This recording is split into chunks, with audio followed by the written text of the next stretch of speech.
بسم الله الرحمن الرحيم الحمد لله رب العالمين والصلاة والسلام على نبينا محمد وعلى آله وصحبه أجمعين أما بعد. Алла тағала сөзінде ол сондай Алла көктер мен жерді 6 күнде жаратып, сосын аршаға көтерілді. Ол жерге кірген нәрсені, әрі одан шыққан нәрсені және көктен түскен нәрсені, әрі оған көтерілген нәрсені біледі. Сондай-ақ ол қайда болсаңдар да сендермен бірге, Алла не істегендеріңді толық көруші дейді. Хадид 4. Осы абзац, осы хадид 4-тен бастап тағы келесі 4 аят, барлығын қосқанда 5 аят және бір ұзын текст. Осы абзац Алла тағаланың бірге болу деген сипатын баяндайды. Ахли сунна вал жамаа ақидасы бойынша Алла тағаланың бірге болу деген сипаты, қасиеті бар. Яғни құлдармен бірге болу, вместе, яғни бірге, вместе деген мағыналы, яғни ма'a деген, ма'ия деген сипат дейді оны. Алла тағаланың сондай сипаты бар, бірге болу деген. Қалай екенін біз білмейміз және оны ұқсатпаймыз, жоққа шығармаймыз, бұрмаламаймыз. Және ахли сунна вал жамаа ақидасы бойынша Алла тағала бізбен бірге дегенде құлдармен араласып кетті демейміз. Сүт шаймен араласып кеткен сияқты Алла тағала құлдарының ішіне араласып кетті деп айтпаймыз. Алла тағала құлдарының ішіне кірмейді және ешқандай құл Алла тағаланың ішіне кірмейді. Алла тағала құлдардан бөлек, яғни Алла бөлек және құлдар бөлек. Алла тағала аршының үстінде, сондай-ақ Алла тағала бізбен бірге. Алла тағаланың бірге болу деген сипаты, ма'ия сипаты, көбінесе ма'ия деп айтамын, яғни бірге болу, вместе, быть вместе. Сол, яғни ма'ия деген сипаты, бірге болу сипаты екіге бөлінеді. Біріншісі әл-ма'iятул амма дейді, жалпы бірге болу. Екінші ма'iятул хасса дейді, яғни жеке арнайы бір кісілермен бірге болу. Жалпы бірге болу деген, бауырлар, Алла тағала бүкіл құлдармен бірге. Яғни Алла тағала құлдармен бірге, бірақ оның жемісі, нәтижесі, бауырлар, Аллах тағала естумен, көрумен, біліммен, бақылаумен құлдармен бірге. Яғни Алла тағала бақылап тұр, естіп тұр, көріп тұр деген мағына. Бұл осы ма'ия амма, жалпы бірге болуының, бауырлар, ол құлдардың барлығымен бірге. Осыны ма'iятул амма дейді. Екінші ма'iятул хасса, яғни жеке арнайы бірге болу. Өзінің кейбір сүйікті құлдармен Алла тағала бірге болады. Ол жеке бірге болу деген, бауырлар, оның нәтижесі, жемісі, Алла тағала көмек береді, қорғайды, мән береді сол құлға. Яғни сол құлға арнайы бір бақылап, көмектесіп, күшейтеді оны. Яғни арнайы жеке бірге болудың нәтижесі, жемісі, бауырлар. Біріншісіне Алла тағала жалпы бірге болуға дәлел, бауырлар, ол бірінші және екінші аят. Хадид сүресінің 4-ші аяты. Алла тағала сөзінде, кітап бойынша, ол сондай Алла көктер мен жерді 6 күнде жаратып дейді, сосын аршаға көтерілді дейді. Яғни Алла тағала аспан мен жерді 6 күнде жаратты. Кейін аршыға көтерілді. Яғни аршыға көтерілудің дәлелдерінің бірі осы аятта, Хадид 4-те. Құранда 7 жерде келеді, соның біреуі Хадид 4. Ол, яғни Алла тағала жерге кірген нәрсені, яғни жерге не кіреді? Дән кіреді, дұрыс па? Әлде жаңбырдың суы кіреді, адам өлгеннен кейін жердің астына кіреді деген сияқты. Жерге кірген нәрсені, әрі одан шыққан нәрсені, жерден шығатын нәрселер, жеміс-жидек, өсімдік, талдар, барлығын Алла тағала біледі. Және көктен түскен нәрсені, аспаннан түскен нәрсені, ол нелер? Жаңбыр болуы мүмкін, періште болуы мүмкін, аспаннан ризық түседі Алла тағаладан. Алла тағала соны біледі. Әрі оған, яғни аспанға көтерілген нәрсені біледі. Аспанға не көтеріледі? Періштелер көтеріледі, жақсы амал көтеріледі, адамның рухтары көтеріледі өлгеннен кейін, дұға тілегенде дұға көтеріледі Алла тағалаға. Яғни Алла тағала сол нәрсенің барлығын біледі. Сондай-ақ ол қайда болсаңдар да сендермен бірге. Яғни Алла тағала жалпы құлдармен бірге. Құлдармен бірге болудың, бауырлар, бұл жерде мағынасы, яғни мағынасы оған нәтижесі, бақылайды, көреді, естиді, құлдармен араласып кетті деген мағына емес, құлдармен бірге деген. Яғни қазір оны айтылады, иншалла мына текстта келеді, оған түсінік болады. Яғни Алла тағала өзінің бақылауымен, естуімен, мән беруімен, көруімен, Аллах тағала құлдармен бірге. Алла не істегендеріңді толық көруші дейді. Басқа аятта жалпы бірге болуға дәлел, бауырлар, яғни бірге болу екіге бөлінеді дедік, жалпы және жеке арнайы. Сол жалпыға екінші дәлел, басқа аятта үш кісі сыбырласса сөз жоқ ол, яғни Алла тағала төртіншісі. Яғни төрт кісі бір-бірімен сөйлесетін болса, үшеуі сөйлескенде төртінші естімей қалмайды, ол төртіншісі үшеу секілді естиді. Сол сияқты, яғни үш кісі бір-бірімен сыбырласса, төртіншісі міндетті түрде Аллах тағала болады. Аллах тағала яғни естиді.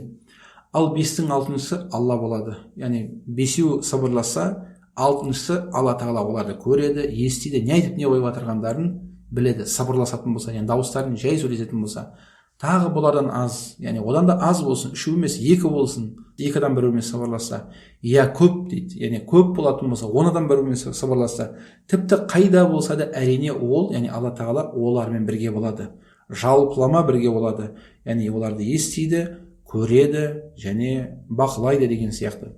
Сосын кейін қиямет күні оларға не істегендерін білдіреді. Яғни Аллах тағала сол сыбырласқанын қиямет күні, яғни оларға айтады, міне осындай қылып сыбырласыңдар, жақсыға сыбырласыңдар, сауабын береді.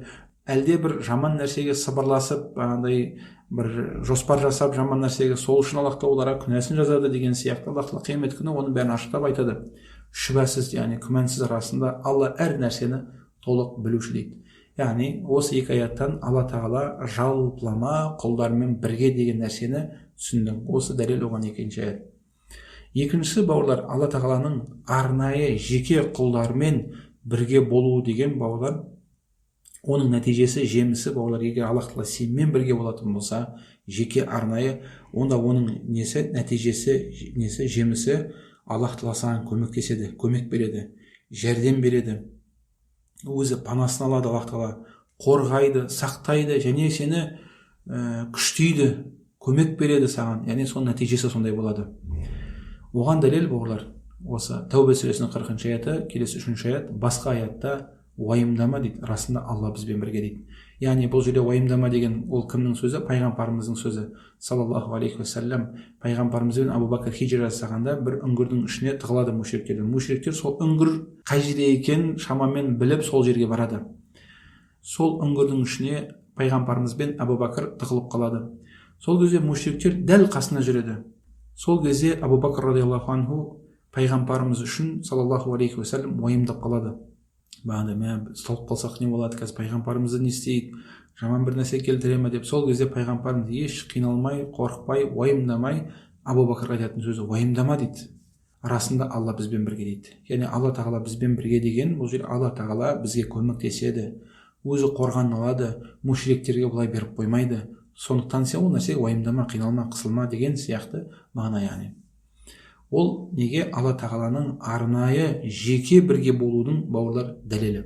Басқа аятта шынында Алла тақуалармен, сондай-ақ жақсылық істеушілермен бірге дейді. Яғни тақуа болатын болсаң, жақсылық істейтін болсаң, Аллах тағала сенімен бірге болады. Аллах тағала тақуалы және жақсылық істеген кісілерге көмек береді, жәрдемдеседі және өзінің баспанасын алады. Басқа аятта Алланың қолдауымен қанша аз топ, яғни Алланың көмегімен қанша аз топ дейді, қаншама сондай бір аз топтар бар дейді, көп топты жеңген дейді. Сондай джихад болады. Сол кезде аз топ, Бадыр соғысында 300 адам секілді, 1000 адамды жеңген, көп топты, 1000 адам сияқты, әлде одан да көп нәрсені жеңген дейді. Алла сабырлармен бірге дейді. Яғни Аллах тағала арнайы өзінің сабырлы құлдарымен бірге оларға көмектеседі, панасын алады, қорғайды деген мағына, бауырлар. Енді, бауырлар, маия, бірге болу, быть вместе деген, соның екіге бөлінген жалпылама түрі бар және арнайы жеке түрі бар. Осыны білгеннен кейін, екі түрін білгеннен кейін, екеуінің арасында айырмашылық бар. 3 айырмашылық бар. Осы 3 айырмашылықты түсінетін болсаң, онда жалпы бірге болуды және арнайы бірге болуды иншалла түсінесің. Біріншісі, бауырлар, айырмашылық. Әл-маиятул амма, жалпы бірге болу деген, ол Алла тағаланың зәти сипаты. Алла тағаланың зәти сипаты. Ал әл-маия хасса, жеке бірге болу деген, ол Алла тағаланың фи'ли сипаты. Яғни Алла Тағала барлық құлдармен бірге болады. Ол зати сипат. Яғни Алла Тағала құлдарын көреді, естиді, бақылайды әрдайым. Яғни Алла Тағала құлдарының барлық не істеп жатырғанын Алла Тағала біледі. Ол зати сипат. Әрдайым Алла Тағала барлық құлдармен бірге. Ал хасса, бағанадай жеке арнайы бірге болу, бауырлар, ол Алла Тағаланың фи'ли сипаты. Алла Тағала қалаған уақытта, қалаған өзінің бір жеке құлдарымен бірге болады, көмектеседі және жәрдемдеседі, панасына алады Алла Тағала. Бірінші айырмашылық. Екінші, бауырлар, жалпы деген нәрсе ол бүкіл құлдармен болады. Ешқандай мұсылман, кәпір деген нәрсе бөлінбейді. Барлық құлмен Алла Тағала бірге. Яғни оларды естиді, көреді және оларды Алла Тағала бақылайды. Ал арнайы майя, Алла Тағаланың арнайы бірге болуы, бауырлар, ол кейбір құлдармен, барлық құлдармен емес, кейбір. Жалпы деген ол барлығымен, ал жеке арнайы деген кейбір құлдармен, өзінің сүйікті, жақсы көретін мұсылман, муахид құлдармен болады. Бұл екінші айырмашылық. Ал үшінші айырмашылық, бауырлар, жалпы біргелігі, Аллах Тағаланың бірге болуы, жалпы маиятул амма деген адамға жүрегіне қорқыныш береді, үрей туындырады жүрегіне. Яғни Аллах Тағала сенімен бірге, сені көріп тұр, естіп тұр дегенде адам жүрегіне қорқыныш келеді. Ал арнайы жеке бірге болуы адамның жүрегіне үміт, тәуекел, сенім, махаббат туындырады жүрегіне. Енді мына ұзын текстке тоқталайық. Бұл текст, бауырлар, Шейхул Ислам ибн Таймияның сөзбе-сөз айтылған сөзінің қазақша аудармасы. Қараңдар, бауырлар, осы мына сөздің ішінде, текстің ішінде маия, Алла Тағаланың бірге болу деген сипатының мағынасын және ахли суннаның ақидасы қандай болу керек екенін, осыны, бауырлар, ибн Таймия осы текстің ішіне түсіндіреді. Соған тоқталып кетейік.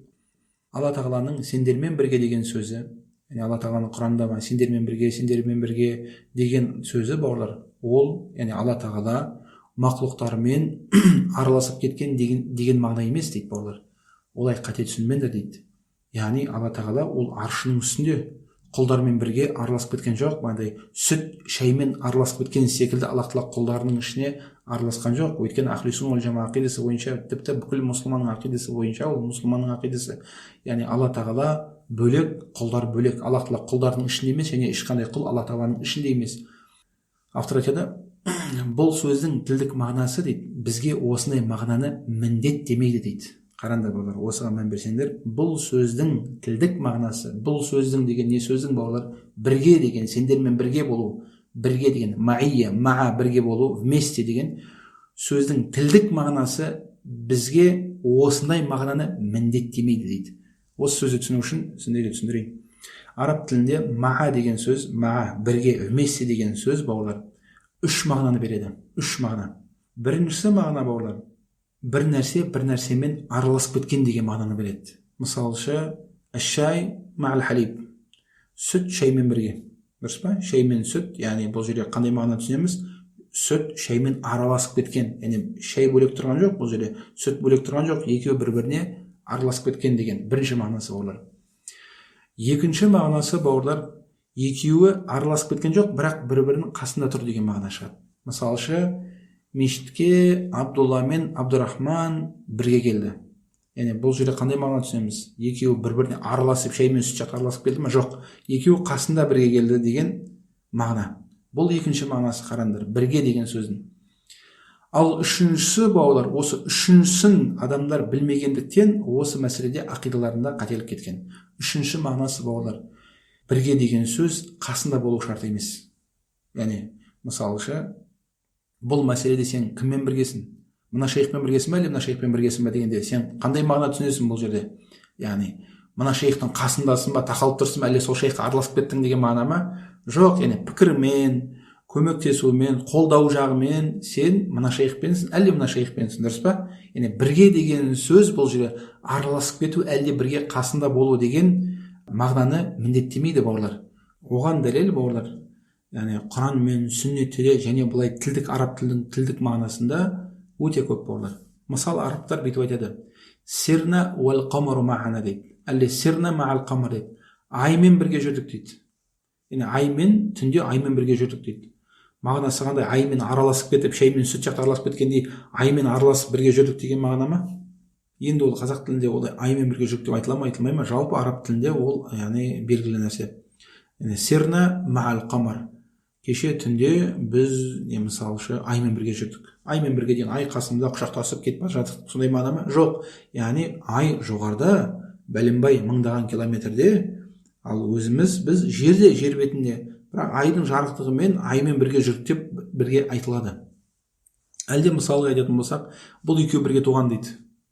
Мысалшы, Абдулла мен Абдурахман бірге туған дейді. Бірге туған дегенде сіздер қандай мағынамен түсінесіңдер? Екеуі бір әйелден, бір анадан бірге шықты деген мағына ма? Жоқ, екеуі ағайын емес, білдім, яғни туған ағайын емес. Мынау бөлек, мынау бөлек. Бірақ екеуі де бір уақытта туғандықтан, яғни бірге туған деп айтылады. Ол араб тілінен бауырлар, тіпті қазақ тілінен, қалиб тілінен де ол сондай бар нәрсе.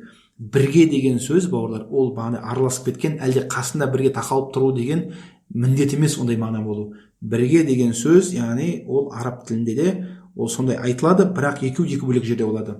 Аллах тағала Құранда айтқандай: "Я аyyuhalladhina amanu taqulloha wa kunu ma'as sadiqin." Ей иман келтіргендер, Алладан қорқыңдар да шыншылдармен бірге болыңдар дейді. Бұл жерден қандай мағына түсінеміз? Бұл шыншылдармен бірге болыңдар деген, шыншылдармен бірге араласып, шай мен сүт сияқты араласып кеткенде араласып кетіңдер деген мағына ма? Әлде солардың сөзін сөйлеңдер, солармен бірге сол ақидада болыңдар, солардың сөзін қолдаңдар деген мағына ма? Яғни бұл жерде бауырлар бірге болыңдар деген араб тілінде сөйтіп айтылады, бірге болыңдар деп. Нәтижесі, оның жемісі қолдау, қасында болу, яғни көп мағынаны береді. Неге оның қайдан түсінеміз, қандай мағына беретін? Сол сөйлемнің айтылуымен түсініледі бауырлар. Сол сөйлемде мән беріп дұрыстап қарасаң, бұл жерде не қолдау, не күштеу, не еру, әлде естіп тұр, бақылап тұр деген сол сөйлемнің айтылуымен юфхаму мина сияқ дейді, яғни сол сөйлемнің келтірілуімен түсініледі бауырлар. Әлде мысалшы Аллах тағала айтқандай: "Уатаваффана мa'ал абрар" дейді. Мұъминдердің дұғасы Аллах тағала айтқандай: "Я Аллах тағала, бізді жақсылық істеушілермен, салиқалы кісілермен бірге жандарымызды алшы" дейді. Мағынасы қандай бұл жерде? Бізді сол салиқалар өлейін деп жатырғаны, жанын тапсырып жатырғаны қасында бізде өліп қалайықшы деген мағына ма? Жоқ, олай емес. Яғни уатаваффана мa'ал абрар, тақуалармен, салиқалы кісілермен бірге жанын алшы деген мағынасы. Бұл жерде сондай халде бізді, жанымызды алшы деген мағына, яғни тақуалы, салиқалы болған кезімізде алшы жанымызды деген мағына шығады бұл жерден. Сондықтан сөйлемге байланысты бұл нәрсе сенеді. Сондықтан яғни араб тілінде бірге деген сөз бауырлар, бірге деген ол үш нәрсенің біреуі болады. Біріншісі араласып кеткен деген мағына бар, екіншісі бауырлар қасында тұр деген мағына, ал үшіншісі бірге деген ол екеуі де алыста, бірақ араб тілінде ол бірге деген сөз айтылады. Мысалшы Абдулла мен Абдурахман бір-бірімен ұрысып қалады, бір келіспей қалады. Сосын Абдулла барып оны мысалшы Мұхаммадқа жеткізеді. Сосын Мұхаммадқа айтқанда: "Мұхаммад, сен кіммен біргесің?" дейді мысалшы.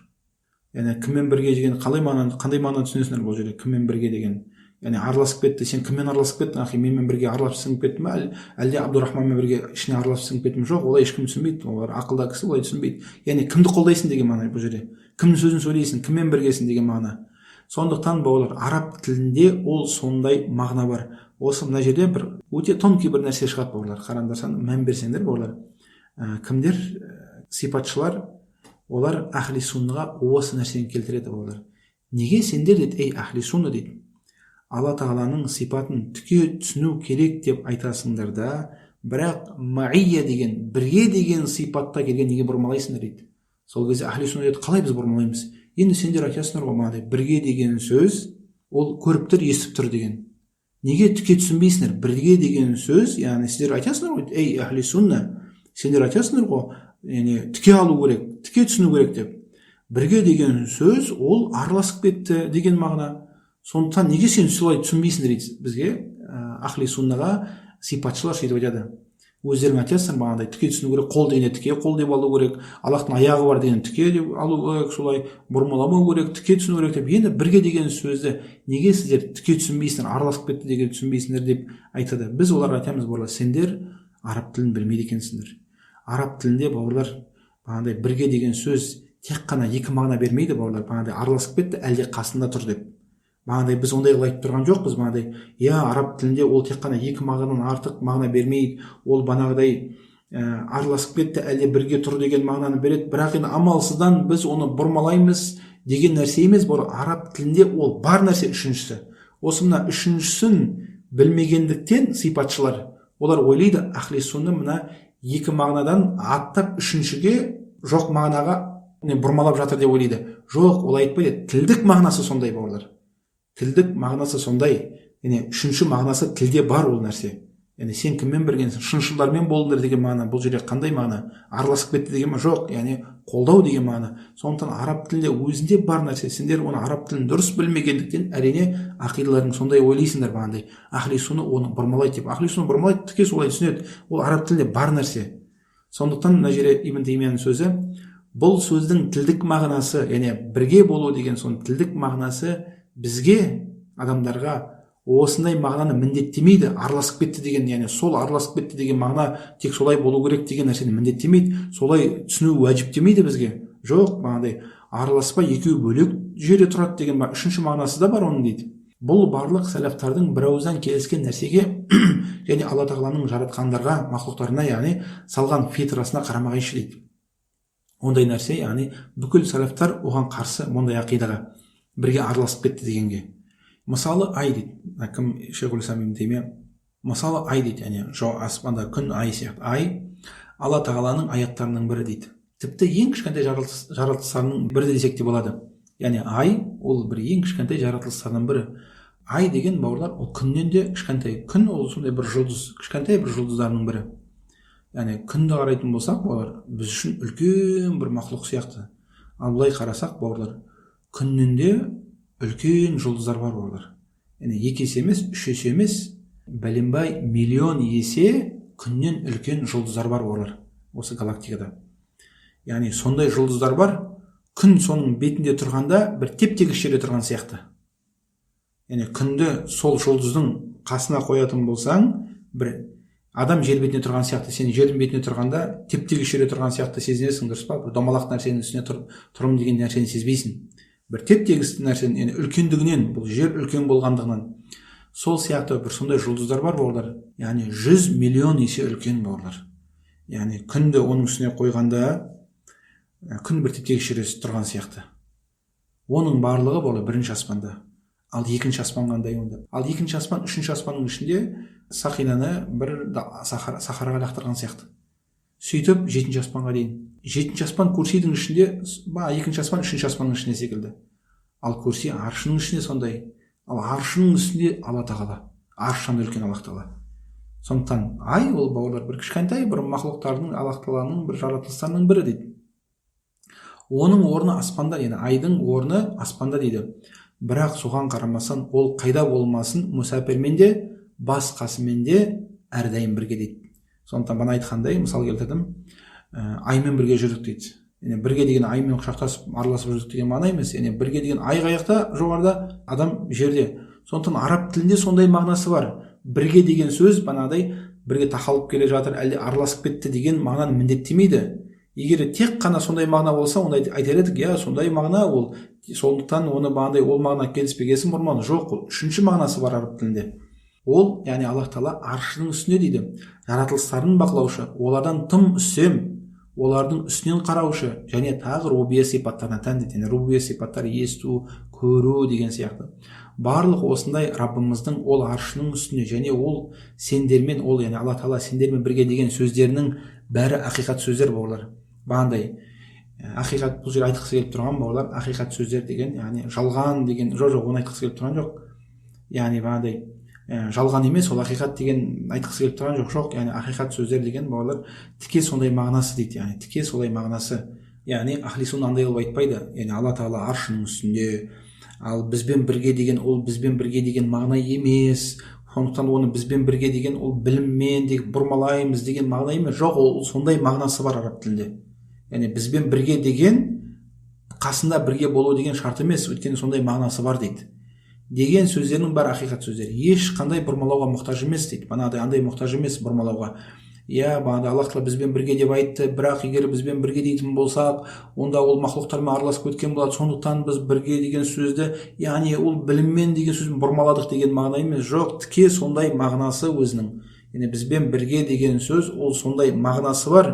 Бірге болу, араласып кету, әлде қасына тұру шарт емес. Ол нәрсені міндеттемейді, өйткені үш мағынасы бар. Сол үш мағынаның біреуі болуы мүмкін. Ал Алла тағала бізбен бірге деген сөз, ол бана үшінші мағынасы, бірінші және екінші мағынасы емес болар. Ешқандай бұрмалауға мұқтаж емес, бірақ өтірік жалған ойлардан сақталып қорғалады дейді. Мысалы, Алла тағала аспанда деген сөзден болар, Алла аспанның кішкентай, аспан оны көлеңкелейді деген мағынаны түсінуге болмайды дейді. Яғни Аллах тағала аспанда дегенде андай мағына түсінуге болмайды. Аллах тағала аспанның ішінде, аспан оны қоршап тұр деген мағына емес. Жоқ, Аллах тағала аспанның ішінде емес, бірінші аспанның ішінде емес. Сол сияқты Аллах тағала екіншіде аспанның ішінде емес. Сол сияқты Аллах тағала үшінші аспанның ішінде емес, төртінші аспанның ішінде емес, бесінші, алтыншы, жетіншінің ішінде емес бауырлар.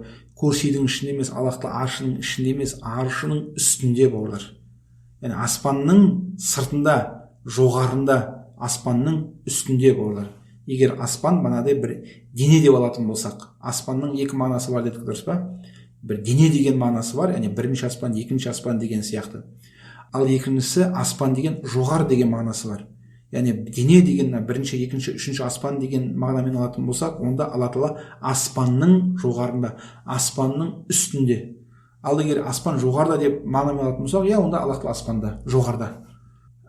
Бұл барлық ілім және иман иелерінің бір ауыздан келіскен сөзі бойынша өтірік жалған ой дейді.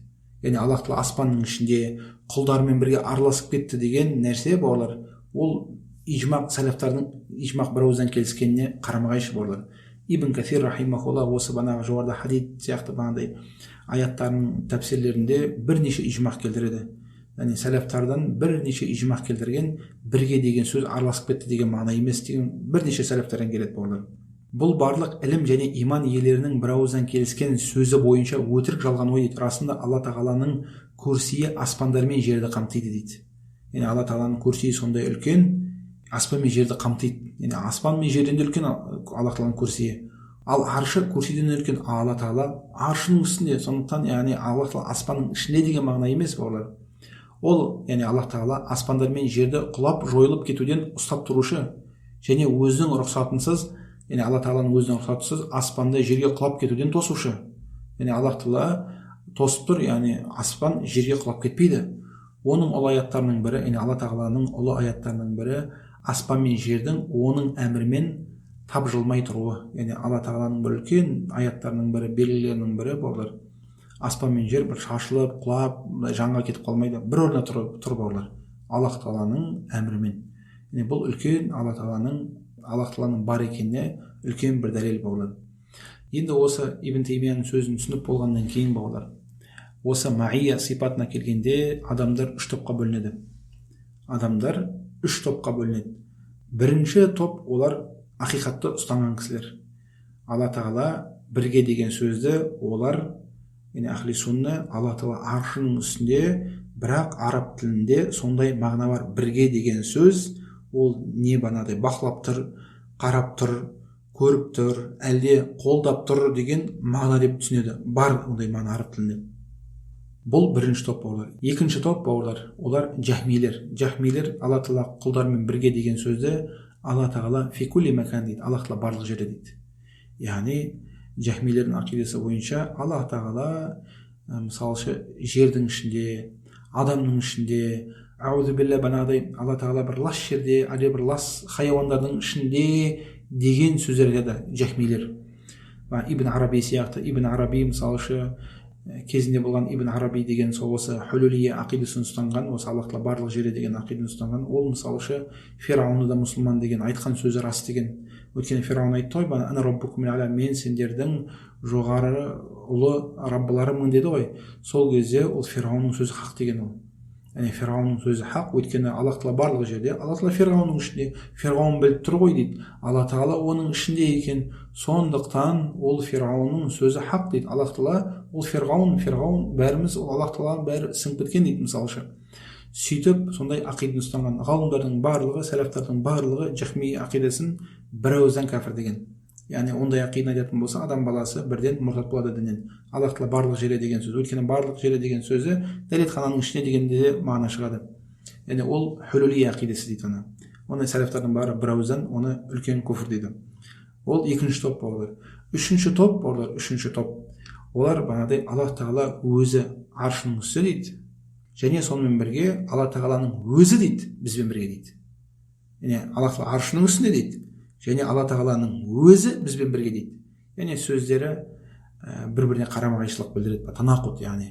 Яғни қалай Аллах тағала аршының үстіне және өзі бізбен бірге. Олай ахлисун айтпайды, Аллах тағаланың өзі бізбен бірге деп. Аллах тағаланың өзі аршының үстіне дейді. Ал Аллах тағала бізбен бірге деген ол араб тілінде бар сөз, сөйтіп айтылады, бірақ нәтижесі жемісі қандай оның? Яғни Аллах тағала бақылап тұр, көріп тұр, естіп тұр деген мағына. Ол бауырлар бағандай Аллах тағала бізбен бірге деген сөзді бағандай көріп тұр, естіп тұр деп айтып тұрмын ғой. Ол бұрмалау емес бауырлар. Осыны дұрыстап түсіну керек, осы мына өте тонкий нәрсе бағандай. Аллах тағаланы ахлисун айтпайды бағандай. Аллах тағала бізбен бірге, бірақ ол бізбен бірге деген сөзді біз естіп тұр, көріп тұр деген сөзге бұрмалаймыз. Араб тілінде ол нәрсе жоқ, бірақ сонда да бұрмалаймыз. Жоқ, ол араб тілінің өзінің бар қолданатын нәрсесі. Бағанадай жоғарыда айтылғандай, Аллахтан қорқыңдар, тақуалармен бірге, шыншылдармен бірге болыңдар дейді. Бұл жерде шыншылдармен бірге болыңдар деген мағынасы, яғни солардың сөзін сөйлеңдер, солардың ақидасында болыңдар, солармен бірге болыңдар, сенімдерінде, күштеуінде, қолдауында, еруінде деген сияқты мағына. Сондықтан бірге болу деген нәрсе бауырлар, ол сөйлемнің келтіруімен түсініледі бауырлар. Сөйлемге қаралап ол түсінеді. Кейбір кезде ол бақылап тұр, естіп тұр деген мағына, кейбір кезде еру деген мағына, кейбір кезде ол бағандай қолдау, күштеу деген мағына. Сондықтан яғни ол сөйлемнен түсінеді. Енді соңғы айтып кететін бір имани нәрсе бауырлар. Бана айттық бауырлар. Алла тағаланың бірге болу деген сипаты екіге бөлінеді дедік. Біріншісі ол жалпылама, әл-маиятул амма, жалпылама құлдармен бірге. Енді Алла тағала құлдарын бәрін естіп тұр, көріп тұр, бақылап тұр деген. Екіншісі ол жеке арнайы құлдармен бірге. Енді біз бауырлар пайда алатын бауырлар, өзімізге имани айтқым келіп тұрған нәрсе, Аллах тағала бізді қорғасын, Аллах тағала бізді өзіне алсын, панасын алсын, бізді арнайы бір жеке бізге мән беріп қарасын, күштесін деген нәрсені біз бізге қатты оған, ол нәрсе бізге ұнайды. Сол нәрсеге біз қатты тырысамыз, дұрыс па? Яғни Алла тағала бізбен арнайы бірге болса, әрбіріміз бауырлар соған қызығамыз, дұрыс па? Аллах тағала барлығымызды, бүкіл мұсылманды өзінің қорғанына, өзінің баспанасына алсын Аллах тағала. Енді қараңдар, егер де Аллах тағала арнайы сенмен бірге болуын қалайтын болсаң бауырлар, арнайы саған көмек беруін, жәрдем беруін, сені қорғағанын қалайтын болсаң, онда сенде 4 сипат болу керек бауырлар. 4 сипат болу керек. Осы 4 сипат сенде болатын болса, Алла тағаланың жеке арнайы бірге болуына сен кіресің. 4 сипат бауырлар. Біріншісі иман болу керек, иман келтірген болу керексің. Екіншісі тақуалы болу керексің. Үшіншісі жақсылық көп істеуің керексің. Төртіншісі сабырлы болу керексің. Ол 4-еуін қайдан шығардым бауырлар? Алла тағала Құранда біреумен бірге дегенде, яғни арнайы жеке біреумен бірге дегенде бауырлар осы 4 сипатты айтқан. Бір аяттарда Алла тағала «Ва анналлаха ма'ал му'минин» дейді. Алла тағала мұъминдермен бірге дейді. Және Алла тағала тақуалармен бірге дейді. Мысалы, шынында Нахл сүресінің 128, шынында Алла тақуалармен дейді, тақуалармен бірге. Және Алла тағала мұхсиндермен бірге, жақсылық істеушілермен. Сондай-ақ жақсылық істеушілермен бірге дейді. Нахл 28. Және Алла тағала Бақара 249 айтады, Алла сабырлармен бірге дейді.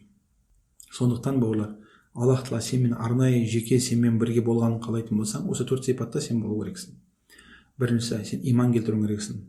Аллахқа шынайы иман келтіруің керексің. Діннің, шариғаттың бүкіл нәрсесіне ешқандай күдіксіз, күмәнсіз иман келтіруің керексің. Сенуің керексің, яғни бүкіл шариғатта не келді, бағандай неге олай, мүмкін былай, мен былай ойлаймын деген нәрсе жүрегіне мүлдем шүбә кірмеу керек. Ешқандай күдік кірмеу керек. Бірден тек шариғат келді ма, болды, ол солай демек деген иман келтіру керексің, біріншісі. Екіншісі, сен тақуалы болу керексің. Тақуа деген бауырлар, ол 3 нәрсені қамтыған нәрсе өзіне. Ол уәжіптерді орындау, харам нәрседен тыйылу және күмән нәрселер тастау. Осы үш нәрсені істеген болсаң, сен тақуасың. Біріншісі, ол харам нәрселерден тыйылу. Сен шариғатта харам нәрседен тыйылуың керексің. Сондай кісі болуың керексің сен. Бауырым, бұл нәрсе болмайды, дәлел бар мынандай дегенде, болды, екі қолың көтеруің керексің. Мен Алла сақтасын, субхан, енді иншалла істемеймін деп. Сондай кісі болуың керексің. Әлде ахи, мынау уәжіп, болмайды, осыны тастауға, орындау керек. Болды ахи, субханалла, білмеппін, енді оны істеймін деген кісілерден болуың керексің. Ахи, күмән ол таста, шариғатта бір ғалым айтатын болса, күмән ол пайғамбарым айтқан, күмән нәрсені күмән емеске қайтар, ол күмән нәрсені тастау керек дейтін болса, оны қоюың керексің. Өйткені күмән нәрсені сен істейтін болсаң, ол егер харам болып шыққан болса, харам істеген болсаң, ол түбі халал болып шыққан болса, сонда да сен білімсіз оны істегендіктен харам істеген боласың. Сондықтан екіншісі бауырлар, сен иман келтіргеннен кейін тақуалы болуың керексің. Және мұхсин болуың керексің, жақсылық істеуші болуың керексің. Яғни иман келтірдің, харам нәрседен тыйылдың, уәжіптерді орындадың, күмән нәрсені тастадың, содан кейін оған қоса жақсылық көп істеуші болуың керексің. Жақсылық істеу деген, ихсан деген ол Алла тағаламен болады, әлде құлдарға болады. Алла тағаламен ихсан деген ол Аллахқа сондай қылып құлшылық қылу, сен оны көріп тұрғандай. Ал олай болмаса, Алла тағала сен көріп, саған мән беріп тұр деген сондай құлшылық қылуың керексің. Және екіншісі, сен құлдарға, махлуқтарға, мұсылмандарға көп жәрдемші болуың керексің. Мұсылман бір қиыншылық жағдайға түсетін болса, оларға көмектесетін, өзіңді басында ойлайтын сондай кісі болмауың керексің. Сен мұсылмандарға жақсылық қалап, жамандық келетін болса, сол үшін уайымдап, оларға жақсылық, сондай көмекші болуың керексің мұсылмандарға барлық нәрсемен. Төртіншісі бауырлар, сен иман келтірсең, сен жақсылық көп істейтін болсаң, сен тақуалы болатын болсаң, міндетті түрде саған сынақтар келеді шариғатта. Аллах тағала айтқандай, адамдар иман келтірді дегеннен кейін сыналмаймыз ба деп ойлай ма дейді.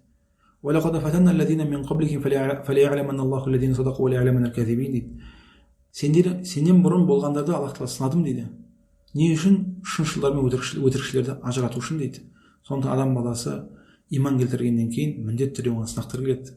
Соған адам баласы сабыр сақтау керек. Алла сабырлармен бірге дейді. Осы төрт нәрсе сенде болу керек. Біріншісі, иман келтірген болу керексің. Екіншісі, тақуалы болу керексің. Үшіншісі, және жақсылық қылушы болу керексің. Төртіншісі, сен сабыр сақтауың керексің. Иман келтіргеннен кейін міндетті түрде саған сынақтар келеді. Сен тақуалы болғаннан кейін саған сынақтар келуі мүмкін. Сен жақсылық істегеннен кейін бір кісілер ол жақсылығыңды түсінбей, неблагодарный болып, сен жақсылығыңды түсінбей, бір саған зиян келтіріп, тіпті сен жақсылық істесең де сыртынан жамандауы мүмкін. Бірақ сен соның бәріне сабыр сақтауың керексің. Осы төрт нәрсені орындаған болсаң, онда Алла тағала сенмен бірге болғанына бауырлар, ешқандай күмәнің болмасын. Аллах тағала сенмен бірге болады, өзі баспадан сынады, Аллах тағала саған көмек береді, Аллах тағала өзі саған жәрдемдеседі. Сондықтан Алла тағаланың жеке арнайы бірге болуы деген бауырлар, адамға сондай махаббат пайда береді дінде бауырлар. Және үміт пайда береді. Және Алла тағалаға деген сенім пайда береді. Яғни сенесің, Аллах тағала мені тастамайды, Аллах тағала мені қалдырмайды, Аллах тағала менімен бірге деген нәрсе қатты жүрегіне тәуекел, иманды көтереді. Сондықтан бауырлар, осы төрт нәрсені ұмытпа. Біріншісі ол иман келтіру, тақуалы болу, жақсылық істеу, сабырлы болу. Осы төрт нәрсені орындаған болсаң, әбшір, қуан бұл нәрсеге. Субханакаллахумма бихамдик, ашхаду ан ла илаха илля анта, астағфирука ва атубу илейк.